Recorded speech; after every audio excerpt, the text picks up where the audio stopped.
ഹേ അബ്രഹാമേ, 5 കാര്യങ്ങളെ എൻ്റെ അടുക്കൽ കൊണ്ടുവാ. ഇന്ന് നിനക്ക് ഒരു സന്താനം പോലുമില്ല. 5 കാര്യങ്ങളെ എൻ്റെ അടുക്കൽ കൊണ്ടുവാ. 3 വയസ്സ് പ്രായമുള്ളതായ ഒരു മൃഗം, പിന്നെ മറ്റ് മൃഗങ്ങൾ, അങ്ങനെ പക്ഷികൾ. 5 കാര്യങ്ങളെ നീ എൻ്റെ അടുക്കൽ യാഗത്തിന് വേണ്ടി കൊണ്ടുവാ. അബ്രഹാം ഈ കവനന്റിൽ ദൈവം ഇടപെടുകയാണ്. അബ്രഹാമിന്റെ ഉടമ്പടി സ്ഥാപിക്കുകയാണ്. 5 കാര്യങ്ങളെ അബ്രഹാം ദൈവസന്നിധിയിൽ കൊണ്ടുവന്ന് സാക്രിഫൈസ് ചെയ്യുമ്പോൾ, 5 കാര്യങ്ങളെ കൊണ്ടുവന്ന് അവൻ യാഗം കഴിക്കുമ്പോൾ, ദൈവമായ കർത്താവ് ഉടമ്പടിയിൽ അവനോട് പറഞ്ഞു, 5 നൂറ്റാണ്ട് കഴിഞ്ഞിട്ട് ഞാൻ നിനക്ക് നൽകുവാൻ പോകുന്ന സന്തതി 30 ലക്ഷമായി വളരും. 500 സംവത്സരം, 5 നൂറ്റാണ്ട് കഴിയുമ്പോൾ നിന്റെ സന്തതി 30 ലക്ഷമായി വളരും. സ്തോത്രം. ഇന്ന് നിനക്കൊന്നുമില്ല, ഇന്ന് നിനക്ക് ശൂന്യതയാണ്.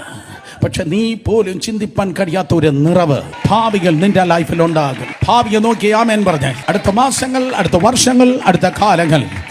സ്തോത്രം. ഇന്ന് നിനക്ക് ശൂന്യതയാണ്, എന്നാൽ സ്തോത്രം ദൈവം നിന്നെ അവസ്ഥയ്ക്ക് മാറ്റം വരുത്താൻ പോകുന്നു. സ്ഥിതിക്ക് വ്യത്യാസം വരും, സ്ഥിതിക്ക് വ്യത്യാസം വരും. 5 കാര്യം ദൈവത്തിന്റെ സന്നിധിയിൽ അവൻ കൊണ്ടുവന്നപ്പോൾ ദൈവം പറഞ്ഞു, 5 നൂറ്റാണ്ട് കഴിയുമ്പോൾ നിന്റെ സന്തതിയെ ഞാൻ വിടുവിക്കും. ഞാൻ ഈജിപ്തിൽ നിന്ന് അവരെ വിടുവിക്കുമ്പോൾ ഒരു 30 ലക്ഷം ജനമായി തീരും.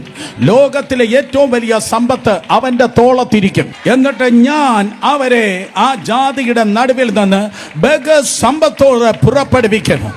യേശുവിന്റെ നാമത്തിൽ നിനക്ക് ഞാൻ തരുന്ന സന്തതി ഭിക്ഷക്കാരനല്ല. നിനക്ക് ഞാൻ തരുന്ന സന്തതി സാധാ വ്യക്തികളല്ല, സാധാ ജനമല്ല.